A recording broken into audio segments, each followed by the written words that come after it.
जी नाजरीन, welcome back to the show. आप लोग देख रहे हैं आपका फेवरेट मॉर्निंग शो जिसका नाम है मुस्कुराती सुबह। पहला सेगमेंट मुझे पता है आप लोगों ने एंजॉय किया होगा। दूसरे सेगमेंट का बाकायदा आगाज करते हैं नाजरीन। हमारे साथ मौजूद हैं आपकी और हमारी सबकी फेवरेट शेफ नौरीन। अस्सलाम वालेकुम। कैसी हैं? मैं बिल्कुल ठीक ठाक शेफ नौरीन, आप कैसी हैं? बिल्कुल ठीक, बहुत दिनों के बाद मुलाकात हुई आफ्टर अ लॉन्ग टाइम।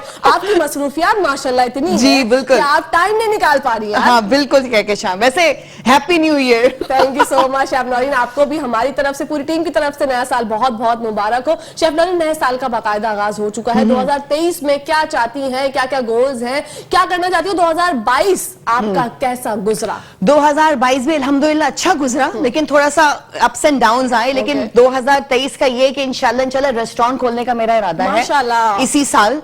और बस इंशाल्लाह अल्लाह ने बेहतर से तो जरूर खोलेंगे। तो मेरा ये गोल है कि एक रेस्टोरेंट, और देखिए शायद मैं बाहर मूव हो रही हूँ टर्की या लंदन, तो वहां पे भी खोलूंगी। तो बस इंशाल्लाह यही मेरे भी फिलहाल यही गोल्स हैं। माशाल्लाह। क्या मसरूफियात हैं आजकल? 2022 में आप खासा मसरूफ रही हैं। हाँ। हम लोगों ने देखा आप हमारे पास भी नहीं आ सकी मसरूफियात की बिना पर। जी बिल्कुल। तो कहाँ बिजी हैं? चैनल का नाम तो हम नहीं ले सकते, हाँ। लेकिन आप बता तो सकती है ना। हाँ बिल्कुल, एक दो चैनल्स में बिजी हूँ कहकशां। वहाँ एज ए जज मैं जा रही हूँ शेफ, क्योंकि वहाँ पे कॉम्पिटिशन चल रहे हैं।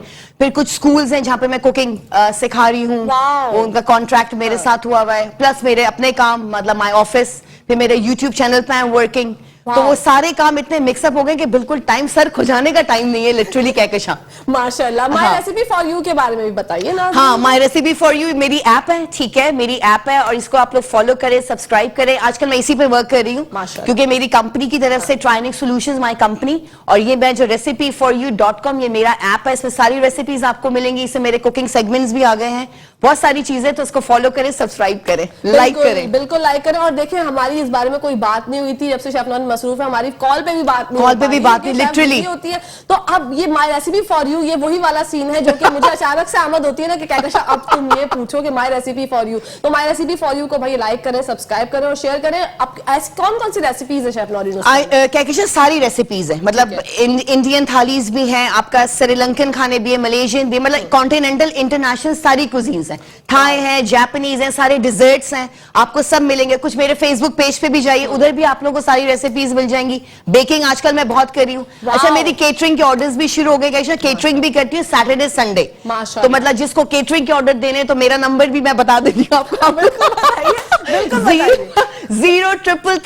0332150906 मेरा नंबर है। इससे मतलब आप लोग कर सकते हैं। फेसबुक पे भी मुझे मेरे पेज है शेफ नौरीन अंसारी के नाम से, और माय रेसिपी फॉर यू पे भी आप लोग कर सकते हैं। मुझे मैसेज के आप लोग अगर केटरिंग करवानी है, ऑर्डर्स करवाने, तो मेरी टीम है, और इवेंट प्लान भी कर सकती हूँ मैं। मतलब इवेंट प्लान, मतलब मेरे लोग भी हैं जो इवेंट प्लानर भी हैं। माशाल्लाह। तो शेफ नौरीन एज अ जज बनने के बाद आपको कैसा फील हुआ? कितनी बड़ी जिम्मेदारी जो आपके कांधों पर, छोटे छोटे प्यारे प्यारे नाजुक कांधों पर दी गई, तो आपने किस तरह से निभाया? क्योंकि जब आप जज होते हैं तो आपको ये सोच रहे होते हैं कि यार किसी के साथ भी नाइंसाफी ना हो। एग्जैक्टली, बिल्कुल। उस बारे में बताइए। कहकशां जब हम लोग बिगिनर्स थे तो हमें भी जज किया जाता था, तो वही जहन में आ रहा था कि देखो एक दिन वो था कि जब हमें जज किया जा रहा था, हम लोग भी स्टूडेंट्स थे। तो अब मैंने भी बोला आराम से तरीके से। बहुत लोग घबरा भी रहे थे, कुछ लोग कहते वो शेफ बहुत गुस्से की लग रही है और ये पता नहीं क्या करेंगे, हालांकि ऐसा। लेकिन जब मैंने उनसे बात की तो सब लोग बड़े कूल और काम डाउन हो गए। मैंने कहा देखे घबराना नहीं है, कॉन्फिडेंट होना चाहिए। कॉन्फिडेंस होता है तो भी बंदा कुछ भी कर सकता है। यार हमने भी तो सीखा है, हम कोई सीखे सिखाए तो नहीं आए थे। जब तक जितना आप सीखते रहेंगे तो उतना आपको और मतलब परेशानियां भी होती हैं, 10 चीजें होती हैं। हम कोई परफेक्ट, तो कोई भी परफेक्ट नहीं होता। तो बस सीखते रहे और नेवर गिव अप, और बस इंशाल्लाह हमारी जगह पे भी आ जाएंगे। तो जब आप जज बनी तो सबसे पहले चीज क्या नोटिस करती थी? खाने में आप प्रेजेंटेशन देखती थी या टेस्ट पर ज्यादा आपका? कहकशां सबसे पहले मैं देखती थी हाइजीन, आप किस तरह खाना पका रहे हैं। ठीक है। मतलब आपने ग्लव्स पहने हुए हैं, आपके नाखून तो कटे हुए नहीं, नेल कलर तो नहीं लगा हुआ होता है ना, फिर नाखून भी टूट जाते हैं, जिससे कंटामिनेशन हो जाता है फूड में, मतलब फिर फूड पॉइजनिंग इसीलिए होती है। तो पहले मैं तो हाइजीन चेक करती थी, किस तरह बंदी या बंदा वो खाना पका रहा है। उसके बाद फिर मैं किचन देखती थी, किचन कैसा। आपको पता है जब मैं किचन में खाना पकाती थी, सफाई भी साथ साथ हो रही है और अपना खाना भी पक रहा है। लेकिन कुछ लोगों का ये था कि वो पूरा मेसी हुआ है, उसी में खाना, फिर वो कपड़ों से यूं पोंछ रहे हैं। अरे आप अप्रैल से पूछे तो ये सारी चीजें मैंने पहले इनको ये ऑब्जर्व करी थी, उसके बाद प्रेजेंटेशन ऑफ कोर्स कि प्लेटिंग कैसे करें, फिर खाने का टेस्ट। पहले आपको पता है हमेशा से मैं कहती हूँ आई कैचिंग होता है खाना, तो वो जब आई कैचिंग हो तो मैं बोले आपकी प्रेजेंटेशन अच्छी नहीं है, भाई साथ में कैंडल्स लगा दो, कुछ लगा दो, एक होता है ना प्रेजेंटेबल फूड को दिल करे खाने का। शेफ, और जो लोग मैं चाहती हूँ जो लोग इस फील्ड में आना चाहते हैं, जो शेफ बनना चाहते हैं, वो ये ना सोचें कि इस फील्ड में जो है वो बहुत चार्म है, लेकिन जनाब इस फील्ड में आपको मेहनत भी बहुत करनी पड़ती है। हर चीज के पीछे एक पैशन होता है, एक जुनून होता है, और आप अच्छा खाना बनाते हैं तो आपको ये भी सीखने की जरूरत है कि आप ये सीखें कि प्रेजेंटेशन किस तरह से होती है। शेफ मैंने सही फरमाया? बिल्कुल बिल्कुल ऐसे ही होता है। तो जो लोग इस फील्ड में आना चाहते हैं तो आप उनको क्या कहेंगी, क्या सबसे पहली चीज उनके अंदर क्या होनी चाहिए? सबसे पहले उनके अंदर एक तो कॉन्फिडेंट, ठीक है, घबराए नहीं। कुछ लोग बहुत ज्यादा घबरा जाते हैं, चले हम तो कैमरे के सामने हम तो यूज्ड टू हो गए, लेकिन जो कैमरे के सामने भी नहीं, हम आ जाते हैं कभी शेफ्स, हम कभी उनको बताते हैं भाई हमारी ये रेसिपी है, हमारी ये सिग्नेचर रेसिपीज है, तो वो लोग घबरा जाते हैं बिल्कुल कैसे बनाना है, क्या घबराने की बात ही नहीं है। आप हमेशा कूल डाउन काम डाउन होकर काम करेंगे, आराम से पहले कटिंग करें, कटिंग बोर्ड्स को निकालें कि आपका कौन सा आपके फिश है या आपका सी फूड है, मतलब उसके फिर कटिंग बोर्ड्स के अलग अलग कलर्स भी होते हैं। हम येलो पे, जैसे येलो होता है, ग्रीन होता है, रेड होता है, रेड पे हम मीट कट करते हैं। कुछ लोग होते हैं एक ही कटिंग बोर्ड पे सारी चीजें कट करते हैं, तो उससे क्या होता है फूड पॉइजनिंग का खदशा होता है। तो ये कहते हैं जैसे येलो वाला है तो क्या कहते हैं ये डेयरी के लिए यूज होता है, डेयरी कोई हमें केक काटना है, कुछ काटना है, इससे होता है ना डेयरी। और जैसे रेड है तो रेड मीट हो गया, बकरा हो गया, गाय हो गया, कुछ भी उसका गोश्त हम कट करते हैं। और ग्रीन है तो वेजिटेबल्स, सारी वेजिटेबल्स, सब्जियां ग्रीन कटिंग बोर्ड पे होता है, मतलब इस तरह से चीजें होती हैं। तो मतलब पहले तो ये होता है थोड़ा सा आप लोग अपना अब जहां से उन्होंने सीखा हुआ भी है या सीखने आ रहे हैं, तो फिर वो तो हमारा काम है, हम सिखाएंगे। लेकिन थोड़ा सा जो शौक, जैसे मुझे शुरू से शौक था, मैं सारे कुकिंग प्रोग्राम्स देखती थी, मास्टर शेफ ऑस्ट्रेलिया देखती थी, तो मुझे एक होता था शुरू से उधर भी सीखा, देख देख के भी तो बंदा सीखता है। जिसको पैशन होता है वो पैशन के साथ काम करेगा तो बस वो हमारी जगह पे होगा इंशाल्लाह। बिल्कुल सही बात है। अच्छा शेफ नौरीन, आप पर्सनल क्लासेस देना कब से शुरू कर रही हैं? सिखाने का कोई मूड है कि सिखाएंगी, क्योंकि बच्चियां आपसे बहुत सीखना चाहती हैं? बिल्कुल, क्या कहता मेरा है जून जुलाई में इंशाल्लाह, क्योंकि सब स्कूल्स की छुट्टियां भी होती हैं, कॉलेजेस की भी छुट्टियां होती हैं, तो उसमें जरा बच्चे भी ज्यादा होते हैं, लड़के लड़कियां, तो जून जुलाई में इंशाल्लाह मैं क्लासेस दूंगी। ठीक है, मतलब ये नवीद हमने आपको अभी से सुना दिया कि जून जुलाई में शेफ नौरीन क्लासेस देने का मूड बना रही है। अच्छा क्लासेस, अब मैं ये समझ रही हूँ नन्हे बच्चे छोटे हैं जो कि सोच रहे हैं कि भाई हम जो है वो खाना अच्छा बनाते हैं, तो उनके अंदर क्या क्या सलाहियत होनी चाहिए? वो ये सोचें कि भाई हमें खाना तो बनाना आता है लेकिन प्रेजेंटेशन की कमी है। हाँ। तो प्रेजेंटेशन किस तरह से सीखे? प्रेजेंटेशन देखें, जब आप खाना बनाते हैं, जैसे मैं हूं, अगर कोई नॉर्मल घर का खाना ही बने, दाल चावल, तो जैसे मैंने एक दिमाग, देखें जब आपको किसी चीज का पैशन होता है ना, क्या कहना, तो वो ऑटोमेटिकली दिमाग में आपकी 10,000 चीजें चल रही होती है। अब वैसे अब आप है, अब आप दाल चावल बनाएंगे, आपने डोंगे में निकाला दाल, आपको शौक नहीं है, आप होस्ट हैं, आपको खाना पकाने का भी शायद थोड़ा बहुत होगा, लेकिन आप इतना नहीं सोचते कि मुझे इस तरह सजाने की, फिर भी आप सजाती होंगी जब दावतें होती होंगी। तो मेरा ये कि घर का खाना दाल चावल ही बना हुआ, तो मैं उसको थोड़ा सा मटका नहीं होता हांडी, उसमें आपने दाल डाल दी, उसमें ऊपर तड़का लगा दिया, ठीक है, साथ में उसी की एक जो हांडी की प्लेट होती है मट्टी का, जो उसमें आपने राइस सर्व कर दिया, थोड़ा हरा धनिया डाल दिया, साथ में पापड़ जो होते हैं, पापड़ वो फ्राई करके रख दिए, थोड़ी सी हरी मिर्चें, थोड़ी सी चटनियां, अचार, शामी कबाब, तो इधर एक प्रेजेंटेबल हो जाता है इस तरह से। तो वो जब बच्चे सीखेंगे, बिगनर्स होंगे, तो उनको सैंडविचेस का भी अंदाजा हो जाएगा, हल्की सी आईज बना दी केचप से, लिप्स बना दिया, मतलब थोड़ी इमोजीज बन जाती है ना स्माइल की, ये वो, तो वो सब आ जाता है, आहिस्ता आहिस्ता खुद ही आ जाता है। बिल्कुल। न्यू ईयर रेजोल्यूशन क्या है शेफ नौरीन का? न्यू ईयर रेजोल्यूशन क्या है मेरा, लाइक क्या करना चाहती हैं, क्या सोचा कि ये चीज मुझसे जो है 2022 में मिस हो गई, अब मैं इस चीज पे फोकस बस क्या कहते हैं, वही मैंने जो आपको पहले बताया था, लाइक रेस्टोरेंट। ठीक है, रेस्टोरेंट मुझे खोलना है, मुझे फिर क्लासेस शुरू करनी है बच्चों की, मतलब लड़के लड़कियां जो भी हैं, प्लस और मैंने बहुत चीजें सोची हुई हैं जो अभी हम चाहते हैं कि सरप्राइज रखें, थोड़ा सरप्राइज में अभी बता देंगे तो फिर मजा नहीं आएगा ना नाज़रीन। कुछ चीजें जो है छुपा के भी रखनी चाहिए, एग्जैक्टली, नजर लग जाती है। हाँ नजर लग जाती है, एग्जैक्टली। अभी 2-3 काम है जो इंशाल्लाह मैं करूंगी, बताऊंगी आप लोगों को, लेकिन थोड़ा हो जाए, कह रहे पहले से बताने से कहते नजर लग जाती है, ऐसा होता है, बहुत दफा ऐसा होता है, क्योंकि नजर तो भाई बरहक है, एग्जैक्टली तक पहुंचा देती है, पत्थर को तोड़ देती है, तो नजर तो लगती ही पर लगती है। तो अपनी चीजों को मैं चाहती हूँ कि जब आपकी जब हो जाए स्टार्ट, तो हम जब भी इसको हम फोकस करें और अनाउंस करें, ताकि नाज़रीन भी सुन के लुत्फानंदोज हो जाए कि अच्छा क्यूरियोसिटी हमने आपके पेट में जो है हाँ, एग्जैक्टली गुड़ हमने कर दी है कि भाई ये चीजें होने वाली है, लेकिन अब वो क्या है डिटेल में आपको हम अनकरीब बताएंगे। और कुछ नई कुजीन्स भी ला रही हूँ मैं, जैसे जापानीज है, थाई तो सभी लोग खाते हैं, लेकिन कुछ नई चीजें जो कि यहाँ पे नहीं है, तो वो भी मैं लेकर आ रही हूँ इंशाल्लाह। इंशाल्लाह। और बताइए घर में सब खैर खैरियत से हैं? 2022 की जो आखिरी रात थी वो कैसे मनाई? 2022 की आखिरी रात फ्रेंड्स के साथ बनाई कहकशां। हम लोग सब लोग खाने पे चले गए थे, वहां पे कव्वाली नाइट थी। वहां बहुत एंजॉय किया। क्रीक क्लब गए थे, वहां पे कव्वाली नाइट थी, फिर तंबोला हुआ, हंसी मजाक हुआ, चिल पिल हुआ, खाना शाना हुआ, और फिर रात को 3 बजे हम घर आ गए।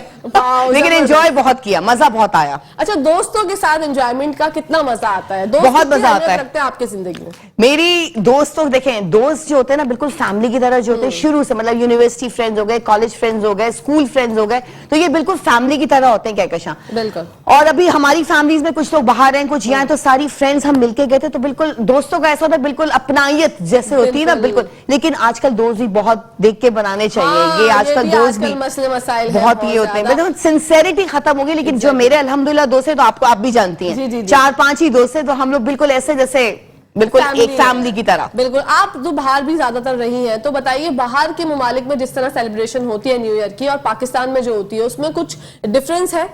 बहुत डिफरेंस है। क्या कहते हैं, वहां पे तो आपके क्रिसमस ट्रीज होते हैं, वहां पे क्या है कुछ भी खास नहीं होता, बस घरों में लंचेस होते हैं। हवाई फायरिंग होती है? नहीं, ये कुछ नहीं।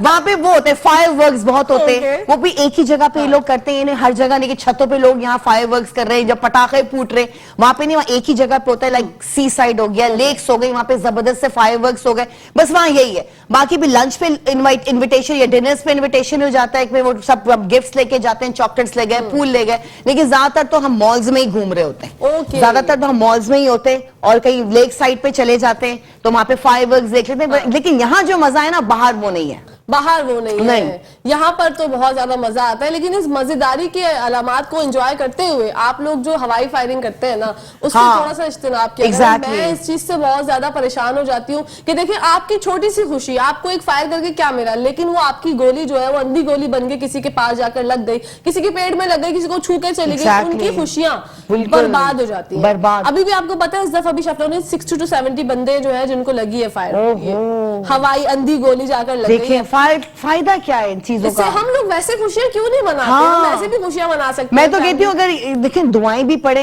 ये भी दुआएं भी करें, हम लोग फायर कर करके वो साल भी ऐसा गुजरता है, फायर वाला गुजरता है। बिल्कुल। आप देखें ना 2022 में कितनी वैसे भी देखें, कितनी वैसे भी हुई है। तो हम लोग महंगाई के बहरान से गुजर रहे हैं, हम लोग परेशान हाल है कि महंगाई का भूत जो है, लेकिन दुआ गो है कि 2023 में महंगाई से हमारी जान छूटे। आपको लगता है महंगाई खत्म होगी? नहीं, मुझे नहीं लगता, मुझे लगता है बढ़ेगी। मुझे भी ऐसा ही लगता है। अच्छा, जो लोग हैं ना, जब हमारे जैसे जो लोग हैं जिनको ये समझ में आ रहा है कि भाई किस तरह से हमारा पाकिस्तान गुजर रहा है, वो यही सोच रहे हैं कि हम लोग रिलैक्स हैं, लेकिन महंगाई बढ़ेगी। बढ़ेगी, बिल्कुल बढ़ेगी, क्योंकि हमारे मुल्क की जरूरत ही यही है, क्योंकि सब चीजें महंगी हो, सब चीजें महंगी है। कभी कोई चीज सस्ती से इंसान सस्ता है यहाँ पे क्या, बाकी हर चीज महंगी है, बिल्कुल महंगी हो चुकी है। अब ये 2023 का आगाज हो चुका है, आज 2 जैन है, तो अम्मार के बारे में बताइए, क्या गोल्स हैं, आप क्या सोचते हैं कि अम्मार का 2023 किस तरह से प्लान करेंगी? क्या वो यहीं रहेंगे या बाहर जाएंगे? कहकशां अभी तो यही रहेंगे, अभी तो यही है, मेरे साथ ही जाएंगे बाहर। जब अपना इनका A लेवल्स O लेवल्स हो जाएगा तो इंशाल्लाह फिर ये बाहर जाने का सोचूंगी, क्योंकि वहीं पे फिर मैं इसको स्टडीज करवाऊंगी, लंदन मूव होंगे इंशाल्लाह। हाँ, तो अभी तो माशाल्लाह ग्रेड 7 में, अभी फाइनल एग्जाम तो ग्रेड 8 में जाएंगे। और अभी तो उनके अपना स्केड्यूल है, अपना वो फुटबॉल सॉकर खेलने जाते हैं, तो क्रिकेट वो मुइन खान एकेडमी में इनको एडमिशन है, वहां जाते हैं, अपना ट्यूशन है, अपना इसी में पूरा है। शबनम इतनी बिजी रहती है, अम्मार को टाइम देना मुश्किल हो जाता है कभी कभी? कहकशां देखें, हम लोग ना ऑर्गेनाइज तरीके से मैं चलती हूँ, क्योंकि मेरे जो टाइमिंग्स बाहर रहने के, अमार की भी वही टाइमिंग्स है। जिस वक्त अमार 8:30 घर में आते हैं तो मैं 9:30 आ जाती हूँ। 1 घंटे का फर्क होता है, हम आगे पीछे होते हैं, तो इस तरह से उनका स्केड्यूल भी डिस्टर्ब भी होता है, मेरा भी, क्योंकि हम ऑर्गेनाइज तरीके से चलते हैं। तो अपने बेटे को भी टाइम देती हूँ, और संडे सैटरडे तो पूरा बेटे का ही होता है। हाँ, दोनों दिन हम दोनों माँ बेटा दोनों घूम, मेरे हस्बैंड बाहर होते हैं, तो वो तो आना जाना उनका काफी कम होता है, तो मैं और ये और हमारे जो लोग हमारे साथ होते हैं वो बिल्कुल फैमिली की तरह है, तो हम लोग घूमने निकल जाते हैं, कभी मूवी पे कभी कहीं पे। तो मतलब ऑर्गेनाइज अगर आप मैनेज कर सकते हो ना, ऑर्गेनाइज होकर, तो कोई टेंशन नहीं होगी। वरना बच्चे कुछ लोग निग्लेक्ट होते हैं, वो फिर माओ को चाहिए कि थोड़ा सा अपने आप को ऑर्गेनाइज करेंगे तो हर चीज ऑर्गेनाइज चलती है। बिल्कुल। तो रूटीन क्या चल रही है आजकल शेफ नौरीन की? जल्दी सोती हैं, जल्दी उठती हैं, या फिर ये हो रहा है कि देर से सोती हैं और थोड़ा देर से उठती हैं? नहीं, क्या कहते, जल्दी सोती हूँ, क्योंकि सुबह मुझे अर्ली मॉर्निंग उठना पड़ता है। आपको बताया था ना, स्कूल में मैं कुकिंग करवा रही हूँ, तो मुझे वही जल्दी, मैं 11 कभी 10:30, आपको तो पता ही है मेरी रूटीन, कभी 10 कभी 10:30, वो डिपेंड करता है। आजकल डेलीगेशंस आई हुई है, तो उस पर थोड़ा सा टाइम लग जाता है मुझे, वरना तो वैसे तो मैं 10:30 बजे तक मैं बिल्कुल बेड पे होती हूँ, और अमार 10 बजे 9:30 बजे, चाहे छुट्टियां हो ना हो, वो एक स्केड्यूल बना होता है, रूटीन होती है, तो वो वैसे ही नींद आती है, और सुबह 9 बजे उठ जाते हैं, और मैं अपना उठ के चली जाती हूँ। वाओ, कौन सी ऐसी डिश है शेफ नौरीन के हाथ की, कौन सा ऐसा वो खाना है जो कि खानदान वाले और घर वाले परेशान कर देते हैं शेफ नौरीन को, ये आप प्लीज बना के दें। घर की कोई भी दावत हो, शेफ नौरीन के पास कॉल आती है, नौरीन बेटा तुम ये बना रही हो ना, वो कौन सी डिश है?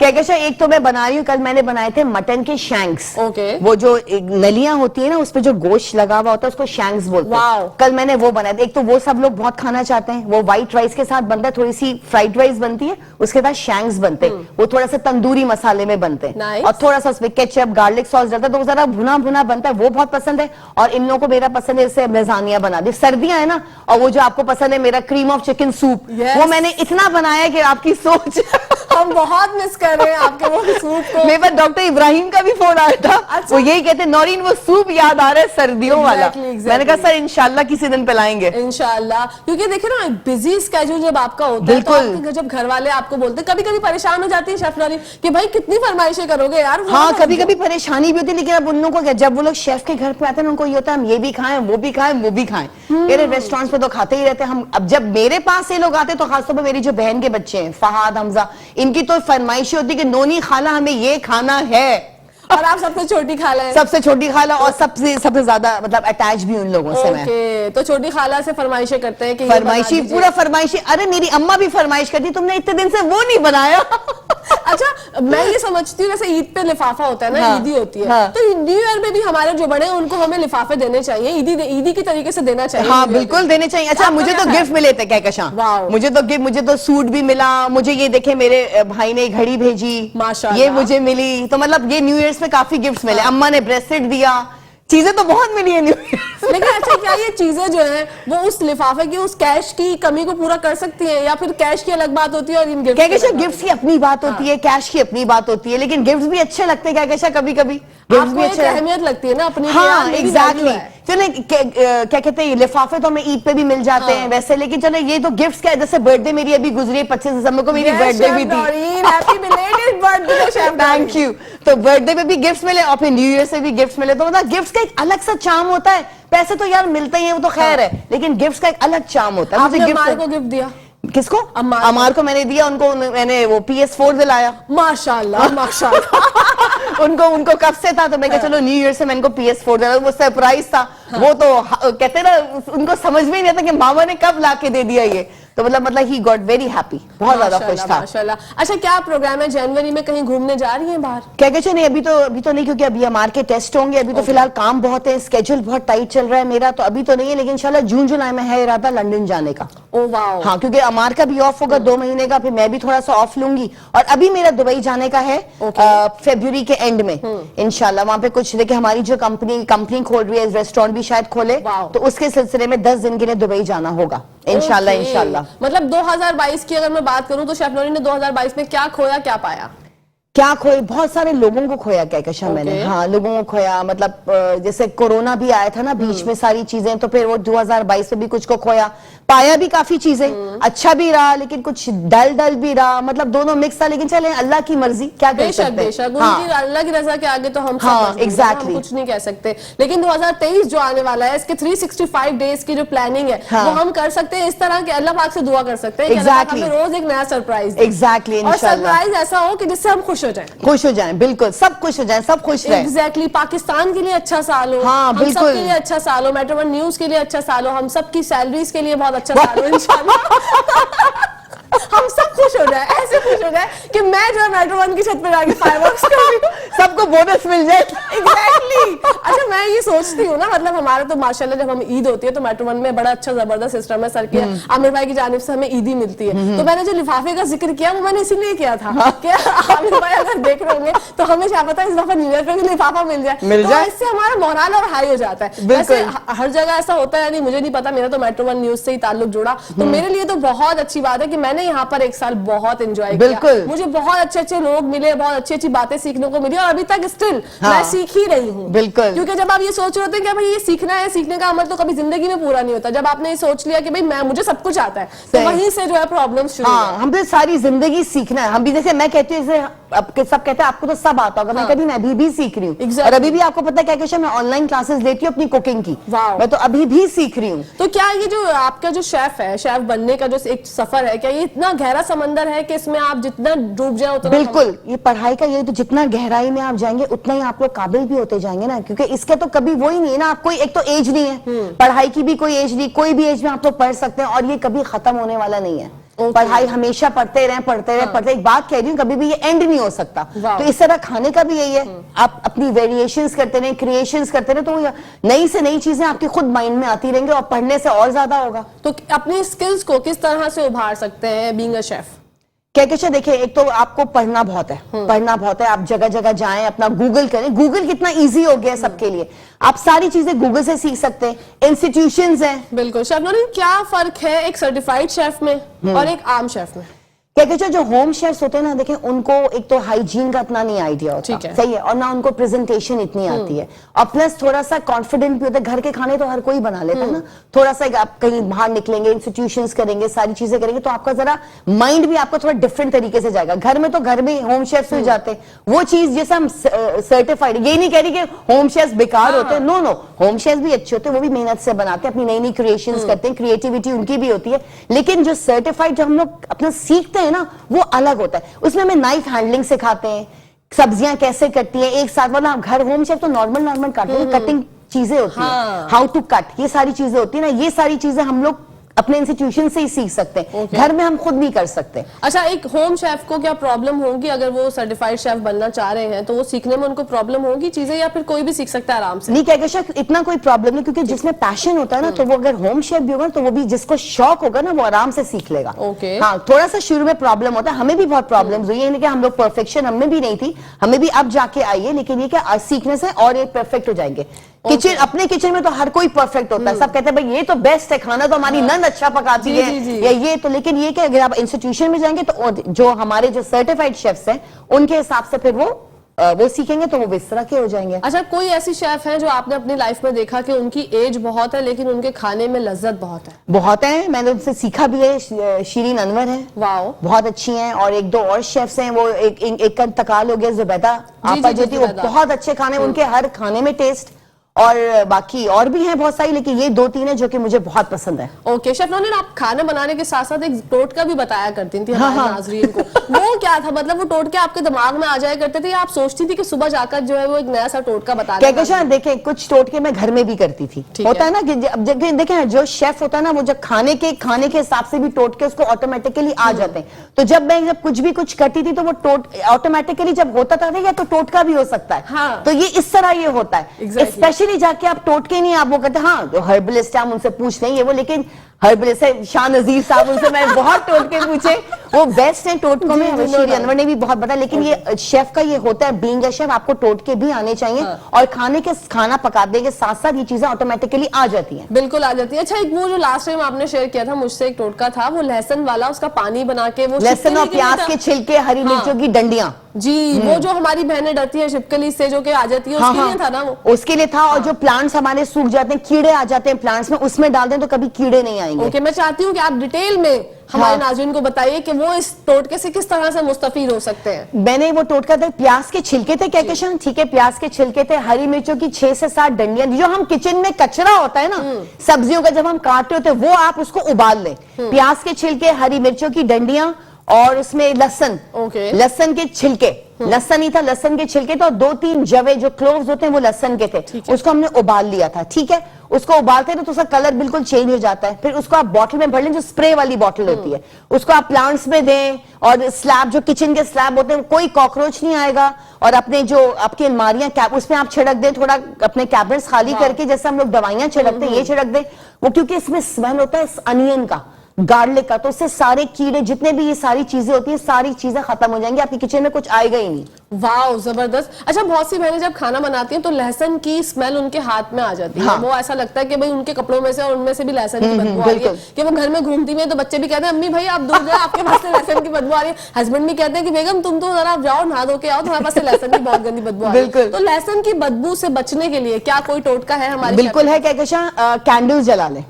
किचन में कैंडल्स जला लें और कैंडल्स को फ्रीजर में फ्रीज कर दें पहले, क्योंकि अगर आप फ्रीजर में फ्रीज करेंगे वो मेल्ट नहीं होगी, वो जमी हुई रहेंगी और कैंडल से सारी खुशबू किचन वो अपने अंदर एब्जॉर्ब कर लेगा, कैंडल जो उसका वैक्स होता है, तो आपके घर में भी नहीं होगी। अगर हाथों में है तो लेमन दें, गर्म पानी में लेमन जूस को डाल दें और अपने हाथ डिबोले तो आपके हाथों में, नेल्स में से भी सारी स्मेल चली जाएगी। जबरदस्त। ये देखिए टोटकों की आमद हमारी शेफ के पास होते हैं, जब भी मैंने ये सोचा कि उनके खजाने में से थोड़े से टोटके जो वो आप लोगों के साथ भी शेयर करें ताकि हम सबको फायदा हो ना मिलके। तो मैं ये वाला तो बिल्कुल टोटका अप्लाई करूंगी शेफ नौरीन जो आपने बताया, क्योंकि लहसुन का कभी कभी ऐसा होता है, वैसे तो मैं कभी बहुत कम ही लेकिन जब करें तो आप नींबू गर्म पानी में डाल के हाथ कर लें, थोड़े से उसको यूं करके हाथ मल लें तो आपकी लहसुन की सारी खुशबू बदबू चली जाएगी। अच्छा, मुझे किसी ने कहा था कि हमारा जो पड़ोसी मुल्क है ना, वहां पर खाने के बाद आपको लहसुन दिया जाता है, वो अपने हाथ उंगलियों पे लगाए, देन आप हाथ साफ कर लें तो उससे नहीं आती स्मेल ना, किसी भी चीज की खाने की स्मेल भी नहीं आती। लेमन अगर आप लेमन बिल्कुल, हाँ लेमन से नहीं आती।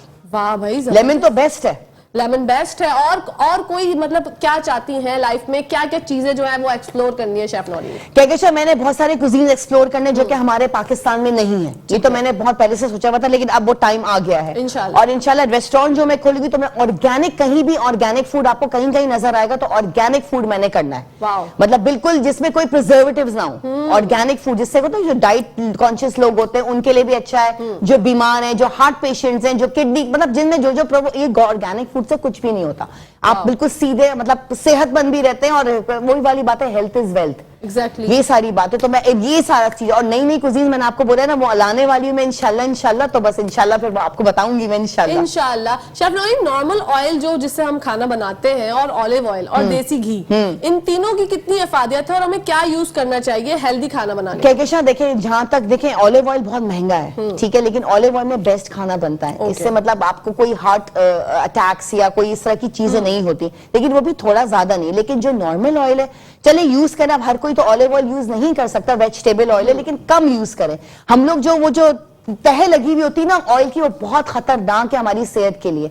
और बाकी ऑलिव ऑयल तो बेस्ट है खानों के लिए, बाकी नॉर्मल ऑयल यूज है लेकिन थोड़ा यूज कर लें। और घी तो कहकशां ठीक है, कभी कभी हलवों में चलता है घी, लेकिन आम जैसे पराठों में लोग भर भर के घी डाल रहे हैं, इट्स वेरी अनहेल्दी, क्योंकि इससे प्रॉब्लम बहुत होता है, कोलेस्ट्रॉल बहुत बढ़ता है घी से। घी आपने देखा होगा जब हम खाना घी में बनाते हैं ऊपर पूरे जम जाते हैं, बिल्कुल, सर्दियों में तो ज्यादा ही जमते, वो ये सबसे बड़ी बीमारियों का ये वो है।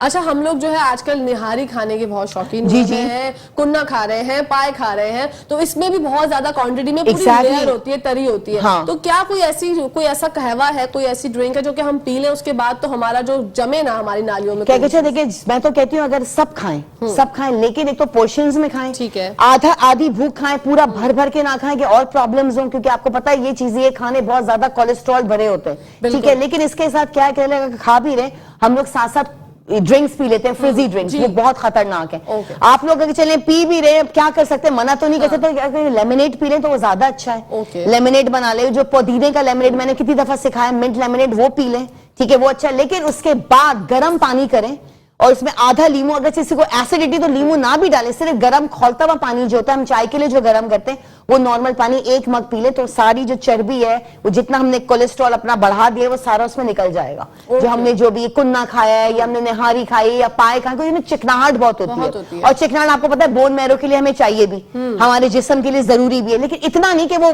निकलने लगे बोन मैरो उससे प्रॉब्लम्स बहुत हो जाती है। बिल्कुल। अच्छा, जो डाइट कॉन्शियस लोग हैं वो लोग अब सर्दियों में क्या करें, क्योंकि भूख बहुत लग रही है शेफ नौरीन? बिल्कुल। हाँ। अच्छा, मैंने आजकल क्या किया, मैं 6:30 बजे के बाद मैं कुछ नहीं खाती। वाह। दिन में आपको जो खाना खाएं, सुबह ब्रेकफास्ट आप लोग हैवी करें, बिल्कुल बादशाह की तरह करें, और दोपहर का खाना, क्योंकि चलना फिरना होता है ना, रात में तो हमने खाना है और सो जाना है, तो कोशिश करें 7 से 7:30 तक, से ज्यादा नहीं, अपना डिनर कर लें, उसके बाद कुछ ना खाएं। और अगर बहुत दिल कर रहा है तो ऑरेंज ले लें, कीनू ले लें, वो भी एक, मतलब कोई फ्रूट ले लें, लेकिन मैं तो 7 बजे के बाद कुछ नहीं खाती कहकशां। क्योंकि देखें सारा दिन हम खाते हैं, सारा दिन हमारा पेट चलता रहता है, डाइजेशन वो, अब रात को भी खाएंगे तो वो सारा दिन चलता रहेगा, तो पेट से ही सारी बीमारियां निकलती हैं, सारी स्टमक से बीमारियां आती है। तो जब तक हमारा स्टमक ही नहीं रुकेगा तो वो हम रात को भी खा रहे हैं, वो चल रहा है, दिन में भी खा रहे हैं, तो दिन में तो हम चले वॉक भी कर रहे हैं, ऊपर नीचे जा रहे हैं, इधर जा रहे हैं, उधर जा रहे हैं, लेकिन रात को हमेशा मेरा ये है कि आप लोगों से व्यूवर्स के 7 साढ़े 7 तक खाना खा लें, उसके बाद कुछ ना खाएं, फिर गर्म पानी पिए, वो भी आपका जितना भी दिन का होगा वो सारा वो उससे वो हो जाएगा, मतलब आप मोटे भी नहीं होंगे। ओके, तो जो ये रात को मिडनाइट क्रेविंग होती है हाँ। उसका क्या करें? जो मीठा खाने का दिल चाहता है अचानक से सोते सोते कि यार कुछ मीठा हो जाए, तो फिर बंदा चॉकलेट भी खा लेता है। क्या चॉकलेट खा लें, डार्क चॉकलेट खा लें, उसमें इतना वो नहीं होता कैलोरीज, डार्क चॉकलेट थोड़ी कड़वी लगेगी लेकिन वो खा लें, लेकिन मैं तो कहती हूँ कुछ ना खाएं। कुछ ना खाएं, लेकिन ये जो और ये ड्राई फ्रूट्स का भी हमारे यहाँ उल्टा सिस्टम है ना, हम लोग बिल्कुल रात को खाते हैं ड्राई रात को बिल्कुल नहीं है, दिन में खाने के, सुबह ब्रेकफास्ट में खाने के ड्राई फ्रूट्स, या फिर शाम के टाइम पे खा लें, चाय के साथ थोड़ा सा खा लें। एक मुट्ठी बोलते हैं, एक मुट्ठी ले लें, लेकिन हमारे यहाँ हमारी मुट्ठी उस वक्त बहुत बड़ी हो जाती है, हम लोग ये मुट्ठी भर के जो है बोलते हैं भाई एक मुट्ठी खा। आजकल मूंगफली का जमाना है जी। अब मैं कल एक दावत में गई हुई थी रात को, क्या परसों की बात है, वो मूंगफलियां भी चल रही है, साथ में शकरकंदी भी चल रही है, साथ में हर चीज खाने के बाद लिटरली, और कॉफी भी चले, ब्लैक कॉफी बंदा पी ले तो वो दूध वाली वो वाली कॉफी फ्लफी वाली क्रीमी, हाँ। और साथ में ये सारी चीजें भी रखी हुई, तो बंदा क्या करेगा, फिर केक भी आ गया। फिर आपने किस तरह से खाया? आपको तो क्या मैंने कॉफी पी ली, मैंने कुछ भी नहीं खाया, क्योंकि मैं वैसे ही फुल पी खाना खाया हुआ था, डिजर्ट भी लिया हुआ था, तो अब 12 बजे के बाद तो अब क्या खाएगा बंदा, मेरा दिल करा लेकिन मैंने नहीं खाया, मैंने सिर्फ कॉफी ली। ओके, वो भी ब्लैक, दूध वाली क्रीमी कॉफी नहीं ली मैंने। वाह भाई जबरदस्त। कैसा चल रहा है आपका? जिमिंग आप कर रही थी, डाइट कर रही थी, तो कैसी गुजर रही है वो वाली लाइफ? क्या बहुत अच्छी गुजर रही है, जिमिंग भी अच्छी जा रही है, आजकल वर्कआउट बहुत कर रही हूँ, और डाइट तो आपको पता है शुरू से मैं डाइट पे होती ही हूँ, लेकिन सर्दियों में बकौल आपके के बहुत क्रेविंग्स होती है, भूख लगती है, लेकिन थोड़ा सा कंट्रोल आप करें, पानी ज्यादा पियेंगी तो आपकी भूख भी कम हो जाएगी। बिल्कुल, पानी पिया ही नहीं जा रहा, नहीं तो जबरदस्ती पिए, जबरदस्ती पिए। अच्छा, ये इतनी बड़ा एक अलमिया है, मुझे लगता है ये मेरे साथ नहीं, बहुत सी बहनों के साथ बहुत मेजोरिटी के साथ है कि उनको प्यास, क्योंकि सर्दी में प्यास नहीं लगती, लेकिन आप जूसेस लें, लेकिन पानी आपको पीना है, पानी तो आपको चाहिए ही चाहिए, और पानी ना पीने की वजह से ना मुंह में छाले हो जाते हैं। बिल्कुल। फिर मैं इस अजाब से गुजर चुकी हूँ, और जब मुझे लाइव बोलना होता है तो आपको पता है जब आपके मुंह में छाले हो तो कितना मुश्किल होता है बोलना। बिल्कुल, और छालों के लिए सबसे बेस्ट मैं आपको एक और रेमेडी बताइए।